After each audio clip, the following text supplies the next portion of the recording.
Assalamualaikum warahmatullahi wabarakatuh. Alhamdulillah wassalatu wassalamu ala Rasulillah wa ala alihi wa ashabihi wa man tabi'ahu wa man walah. Amma ba'd.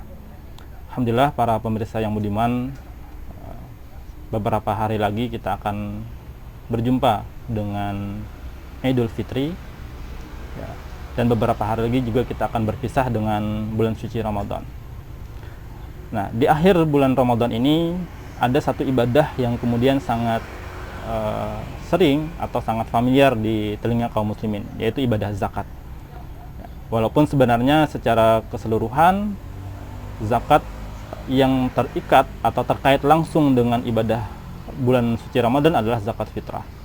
Sedangkan zakat mal tentu tidak dibatasi pada bulan Ramadan saja, sangat tergantung nanti daripada ketentuan haul dan syarat-syarat yang lain. Nah, angka baiknya kita mengetahui beberapa hikmah dan tujuan daripada syariat zakat ini, supaya di bulan suci ini kita nanti bersemangat untuk membayarkan ibadah zakat kita.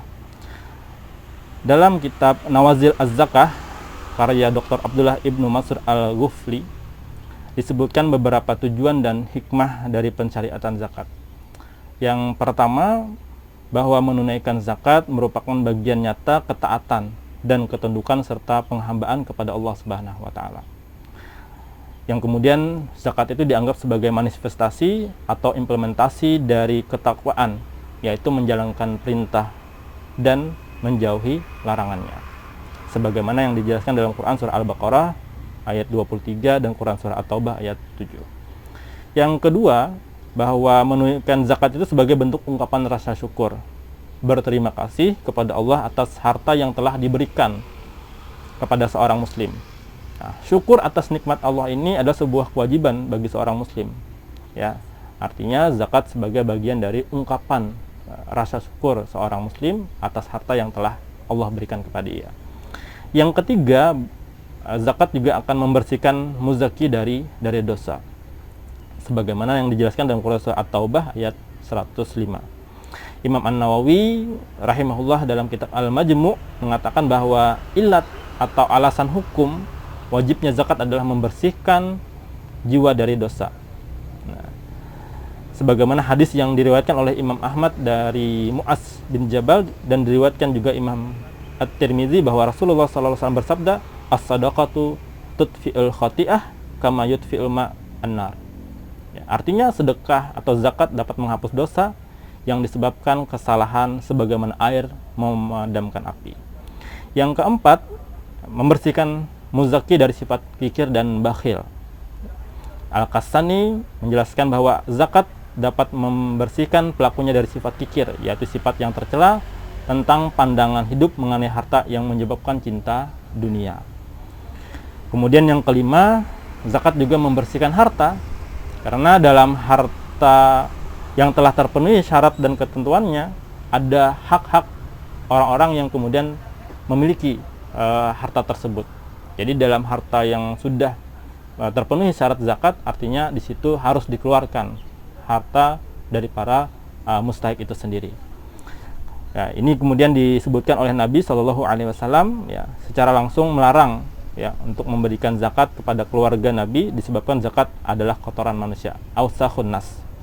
Dengan seseorang berzakat berarti seseorang telah menghilangkan kotoran dari hartanya tersebut. Yang keenam, membersihkan hati duafa dari sifat dengki dan hasad. Jadi orang-orang yang lemah atau duafa terkadang mempunyai rasa iri, dengki kepada orang-orang yang kaya, disebabkan kemudian berbeda strata sosialnya. Nah, dengan zakat harapannya bisa menghilangkan rasa iri dan dengki tersebut. Kemudian yang ketujuh, menyetarakan antara yang kaya dan yang miskin. Jadi dengan harapan bahwa zakat bisa menjadi salah satu penopang ya aktivitas ekonomi dari para mustahik.